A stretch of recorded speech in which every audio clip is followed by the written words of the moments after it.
आदाब, आप देख रहे हैं सहारा न्यूज़ नेटवर्क का उर्दू चैनल आलमी सहारा। दिन भर की खबरों के साथ हाजिर हूं मैं सैयद मिराज। आइए डालते हैं नजर अब तक की अहम सुर्खियों पर।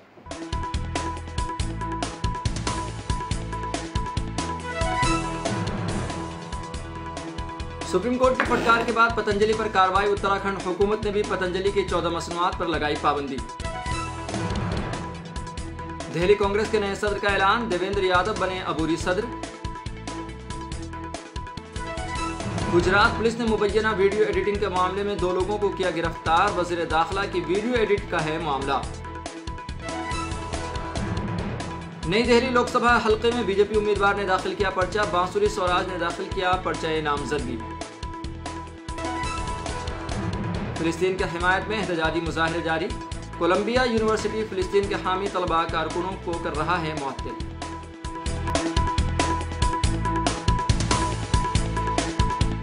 अब पेश है खबरों की तफसीलात। सुप्रीम कोर्ट की फटकार के बाद पतंजलि पर कार्रवाइयों का सिलसिला जारी है।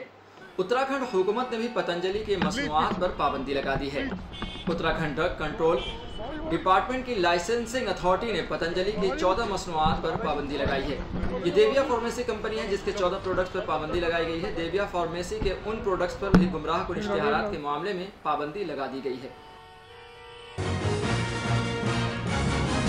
वजीर आज़म मोदी महाराष्ट्र के उस्मानाबाद इंतखाबी दौरे पर हैं। पीएम मोदी ने अपोजिशन पर संगीन इल्ज़ाम लगाया है। उन्होंने इंतखाबी जलसे में तकरीर करते हुए कहा कि इनकी हालत ये है कि यही झूठ नहीं चलता है तो AI के जरिए हमारे चेहरे का इस्तेमाल करके उनकी फेक वीडियो बनाते हैं और फिर मोहब्बत की दुकान में उन फेक वीडियो को बेच देते हैं। मोदी की आवाज़ को और मोदी की तकरीर का इस्तेमाल करके नई नई चीज़ें गढ़ रहे हैं। अब इनकी हालत ये है कि झूठ नहीं चलता है तो हमारे चेहरा उसको उपयोग करके आर्टिफिशियल इंटेलिजेंस का उपयोग करके उनकी मोहब्बत की दुकान में फेक वीडियो बिकने लगे हैं। ये फेक वीडियो बना रहे हैं। मोदी के भाषण को, मोदी की आवाज को उपयोग करके नई नई चीजें गढ़ रहे हैं। कांग्रेस पार्टी इतनी कंगालियत पर पहुंच गई है, उसको पराजय का भय इतना सता रहा है। और कांग्रेस वाले लिख लो, आप लाख कोशिश करो, मुझे बताइए भाई, हमारे देश में किसी भी पार्टी को सरकार बनानी है तो 272 से ज्यादा सीटें चाहिए कि नहीं चाहिए? किसी को भी बहुमत चाहिए तो 272 से ज्यादा सीटें चाहिए कि नहीं चाहिए? ये इनका पूरे गठबंधन में एक भी पार्टी नहीं है जो 272 से ज्यादा चुनाव लड़ती हो।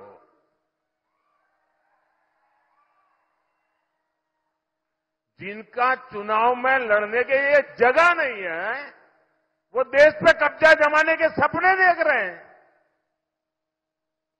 भाइयों बहनों, ये झूठ की दुकान वाले ये जो फेक वीडियो निकाल करके तालियां बजा रहे हैं, ये इनकी दुकानें बंद होनी चाहिए। जम्मू कश्मीर के हंदवाड़ा में नेशनल कॉन्फ्रेंस के लीडर उमर अब्दुल्ला ने कहा कि पिछले कुछ दिनों से लगातार बारिश की वजह से कई इलाकों में सैलाब आ चुका है। घरों में पानी दाखिल हो गया और काफ़ी नुकसान हुए हैं। हालत ख़राब है और मैंने इंतखाबी मुहिम रोककर अपने साथियों से बात की और तय किया कि मुझे मौके पर जाकर हालात का जायज़ा लेने दिया जाए और हम उनकी मदद करने की भी कोशिश करेंगे।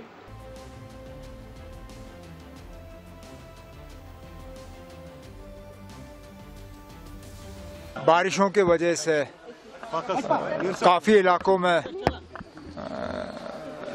सैलाब जो है वो आ चुका है।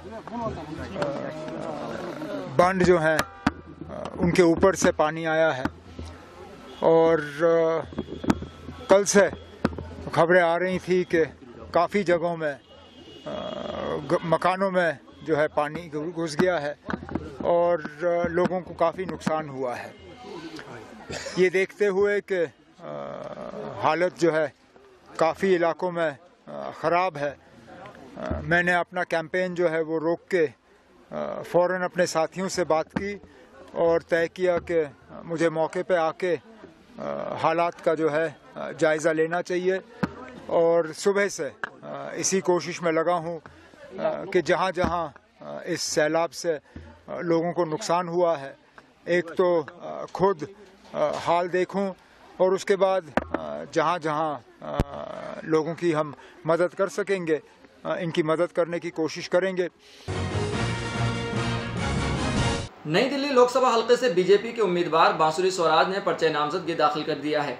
इस दौरान मरकजी वजीर हरदीप सिंह पुरी और दिल्ली बीजेपी के सदर वीरेंद्र सिंह सचदेवा भी मौजूद थे। बांसुरी स्वराज इस मौके पर कहा कि आज मैंने पर्चा भरा है, जनता का आशीर्वाद मिल रहा है, सबका विकास, सबका विश्वास, सबका प्रयास के साथ मोदी जी की गारंटी को आवाम तक पहुंचाने के लिए काम कर रही हूं। आदरणीय मंत्री श्री हरदीप सिंह पुरी जी के आशीर्वाद से, हमारे यशस्वी प्रदेश अध्यक्ष श्री वीरेंद्र सचदेवा जी के सानिध्य से और ओपी धनखड़ जी के साथ, बड़ी बहन अलका गुर्जर जी के साथ और वरिष्ठ प्रदेश नेतृत्व के सानिध्य में आज मैंने नामांकन भरा है। जनता जनार्दन के आशीर्वाद से अभिभूत हूं, कार्यकर्ताओं के उत्साह से भावुक हूं, एक विकसित भारत बनाने के लिए संकल्पित हूं और हाँ, सबका साथ, सबका विकास, सबका विश्वास और सबका प्रयास, इस मूल मंत्र को आत्मसात कर मोदी जी की गारंटी को जन जन तक पहुंचाने के लिए प्रतिबद्ध हूं। कांग्रेस के दिल्ली रियासती सदर अरविंदर सिंह लवली के इस्तीफे के बाद पार्टी ने अब बड़ा फैसला लिया है। कांग्रेस के कौमी सदर मल्लिकार्जुन खड़गे ने देवेंद्र यादव को दिल्ली कांग्रेस का अबूरी सदर मुकर्रर किया है। देवेंद्र यादव पंजाब कांग्रेस कमेटी के इंचार्ज भी हैं। देवेंद्र यादव कांग्रेस के मजबूत लीडर हैं। वो दिल्ली के बादली असेंबली सीट से 2 बार एमएलए भी मुंतखब हो चुके हैं। आपको बता दें कि देवेंद्र यादव 2008 और 2013 के असेंबली इंतखाबात में कांग्रेस के टिकट पर एमएलए मुंतखब हुए थे। देवेंद्र यादव कांग्रेस वर्किंग कमेटी के मुस्तकिल रुकन भी हैं। साथ ही 2015 के इंतखाबात में वो बादली असेंबली सीट से दूसरे नंबर पर थे, जबकि 2020 के असेंबली इंतखाबात में वो तीसरे नंबर पर थे। गुजरात पुलिस ने मुबैना तौर पर वजीर दाखिला अमित शाह के एक एडिटेड वीडियो को शेयर करने के इल्जाम में कांग्रेस के एमएलए जिग्नेश मेवाणी और पीए सतीश और आम आदमी पार्टी के एक कारकुन को गिरफ्तार किया है। अहमदाबाद के डीसीपी जोन 1 लवीना सिन्हा ने बताया कि सोशल मीडिया पर 2 फेसबुक प्रोफाइलों से अमित शाह का एडिटेड वीडियो शेयर किया गया था। एक फेसबुक प्रोफाइल सतीश वानसोला के नाम से थी और दूसरी प्रोफाइल आरबी बारिया के नाम से थी, जिनके खिलाफ धारा 505A, 1B, 469, 153A और IT एक्ट के तहत FIR दर्ज की गई है और उनको गिरफ्तार किया गया है। Ahmedabad city police cyber crime branch में सोशल मीडिया सर्वेलेंस के दौरान 2 फेसबुक प्रोफाइल से एक वीडियो शेयर किया गया था, जिसमें माननीय केंद्रीय गृह मंत्री का एडिटेड वीडियो, उनकी सभा में जो उन्होंने स्पीच दी थी उसका एडिटेड वीडियो इन्होंने अपने सोशल मीडिया प्रोफाइल से शेयर किया गया था।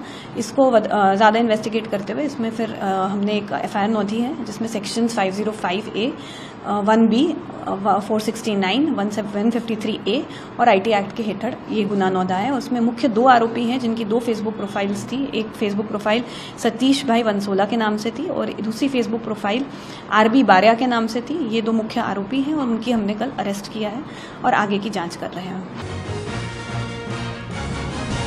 मध्य प्रदेश की इंदौर लोकसभा सीट से कांग्रेस उम्मीदवार के नाम वापस लेने और बीजेपी में शामिल होने का मामला संगीन होता जा रहा है। मध्य प्रदेश कांग्रेस के सदर जीतू पटवारी ने दावा किया है कि कांग्रेस उम्मीदवार अक्षय कातिम्बम को एक पुराने मामले में IPC की दफा 307 लगाने की धमकी दी गई और रात भर परेशान किया गया, जिसके बाद उन्होंने अपना नाम वापस ले लिया है। आपको बता दें कि इंदौर से कांग्रेस के उम्मीदवार अक्षय कातिम्बम ने न सिर्फ अपना पर्चा वापस ले लिया, बल्कि कांग्रेस छोड़कर बीजेपी में भी शामिल हो गए। आज इंदौर में एक कांग्रेस का प्रत्याशी था, उस पर 3 दिन पहले कोर्ट से 307 की धारा बढ़वाई गई। 307 कोई केस था उस पर पुराना, उसको डराया गया, धमकाया गया, रात भर उसको यातना दी गई अलग अलग प्रकार की, और आज सुबह कांग्रेस के प्रत्याशी को ले जाके फॉर्म निकलवा दिया था। जो मैसेज था, ये मैसेज क्या है? ये मैसेज है इंदौर वासियों कि आपके वोट के अधिकार का उपयोग भी करना है।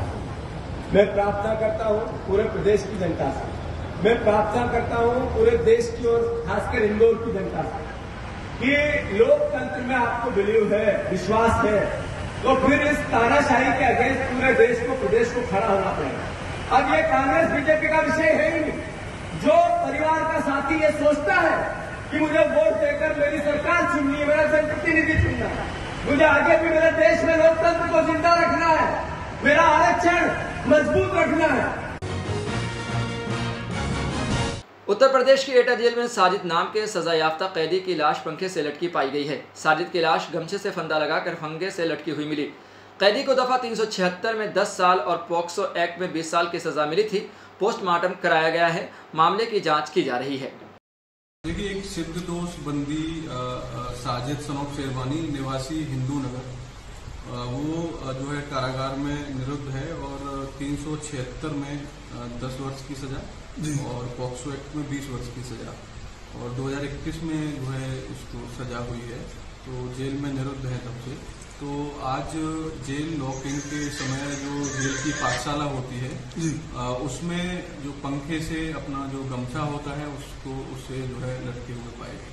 तो सर कितने बजे की घटना है लगभग? ये लगभग जेल लॉकिंग के समय लगभग 8:30 पौने 9 की जो घटना है और तत्काल जो है इनके परिजनों को यहाँ से मेरे द्वारा जो है चिट्ठी लिखी गई और यहाँ से सिपाही को भेज के और जो है उसको परिजनों को बुलवाया गया। उनके सामने ही जो है फोरेंसिक से और ये सब कितने दिन पहले सजा हुई थी इसको और कितने साल की? ये 2021 में इसको जैसे मैंने बताया सजा हुई है और 376 में 10 वर्ष की सजा और पॉक्सो एक्ट में 20 वर्ष की सजा। प्रणय साहब, ये पूरा मामला जो है इसमें परिजनों का गंभीर आरोप है, तो क्या इसकी कोई जुडिशियल जांच भी कराई जा रही है? इसकी 2 स्तर पे एक प्रशासनिक जांच जो है वो मेरे स्तर से जो जेल अधीक्षक स्तर से होगी और एक कल जो है एक पत्राचार यहाँ से हो गया है, उसकी जुडिशियल इंक्वायरी जो है एक होगी, उसके लिए पत्राचार कर दिया। अगर कोई दोषी पाया जाता है तो उस पर जो भी अगर कोई दोषी या किस स्तर पे है वो जांच का एक विषय है। अगर कोई दोषी पाया तो जरूर कठोर कार्रवाई उस पर होगी।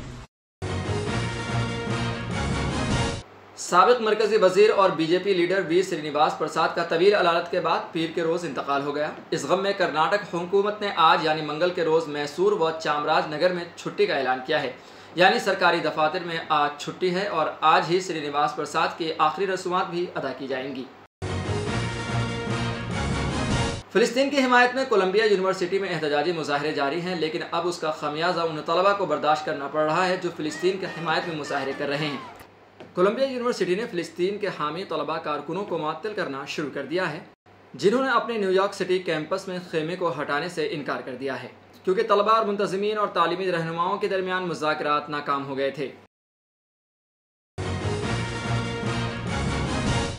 कई ममालिक में मूसलाधार बारिशें हो रही हैं। सऊदी अरब में भी ज़बरदस्त बारिश हुई। मस्जिद नबवी मदीना मनव्वरा में मूसलाधार बारिश के मनाजिर देखे जा सकते हैं। गुज़िश्ता रोज़ मस्जिद नबवी और उसके आसपास के इलाके में तकरीबन 18.8 मिलीमीटर बारिश रिकॉर्ड की गई है।